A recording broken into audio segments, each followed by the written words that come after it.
Hi, everybody. Welcome to For Pastors Only. Today, I'm going to talk about 5 things never to say to a grieving person.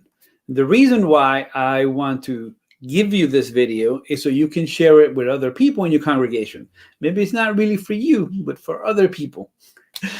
And for you too. This last year, I lost my cousin and my uncle, her dad. Terrible loss, difficult loss. And I had conversations with people who wanted to give encouragement, but were not very good at it. And those came in the way of pastors and people of the church. First of all, let me start off with 2 principles. These are 2 things that we must remember when we are helping grieving people. Some of you are very well versed in this, but others we're learning. So I'm trying to help everybody in this area because I said some of these things before somebody helped me. All right. So here's 2 principles, and I'm going to give you 5 things. The first is this: the deeper the wound, the fewer the words. Right. I was listening to a podcast with Carrie Newhoff, and they were interviewing Pastor Rick Warren. He said something similar about the loss of his child. And people came to him and were telling him things that did not make a lot of sense or were very unhelpful to him at that time. A lot of times people want the ministry of presence. You don't have to say anything. They probably won't remember it. So don't rack your brain thinking like, I want to say the perfect thing at the perfect moment so they'll remember forever. It's going to shift all their feelings. That doesn't happen. They just need a hug. People just need a hug. They just need for somebody to bring over some food, right? Service instead of speeches. So here's 5 things never to say this. These are preceded by a phrase that is unhelpful. Want to know what the phrase is? And I'm going to put it in the bottom of the video so you'll remember it. This phrase is unhelpful. At least. That's the phrase. At least. Let me use it in a sentence. At least he lived a long time. That's what I said about my uncle. He was 82. At least he lived a long time. Yeah, but he was still good. He was still alive. He died of COVID. He had plans.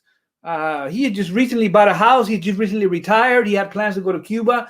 A lot of people were counting on this ministry and the stuff that he was going to build. What do you mean by at least he lived a long time? I wanted him longer here. It's all completely unhelpful. I don't know how many times people said that to me. Unhelpful. Number 2, well, maybe things are going to get really rough in the future, and God put him to sleep right now. I've seen that used also with stillbirth, where they say, well, you had the baby. This is the image of God that paints. You had a baby. You're able to conceive it. You're able to carry it in your belly for 9 months, and then when you deliver it, it dies. So God will allow all that stuff just to kill him at the end. What kind of God is that? That phrase, at least, is unhelpful. Number 3, at least you have others. At least you have other kids. At least you have other family members. At least you have other grandparents. At least you have other people that you love. At least you have other uncles. Unhelpful to me. Unhelpful to me. I know I have other uncles. I know that. I live with them all my life. But I want this uncle.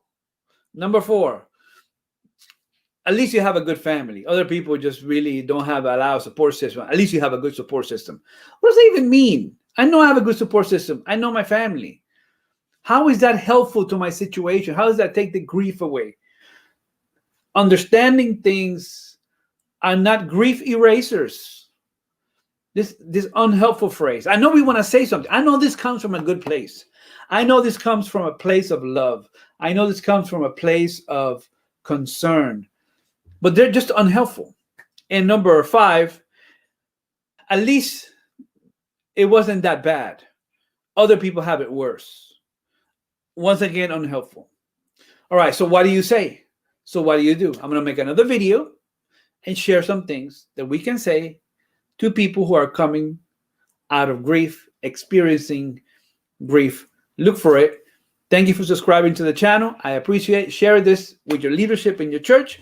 May you be blessed. And remember, that if God is for us, those who are against us are wasting their time.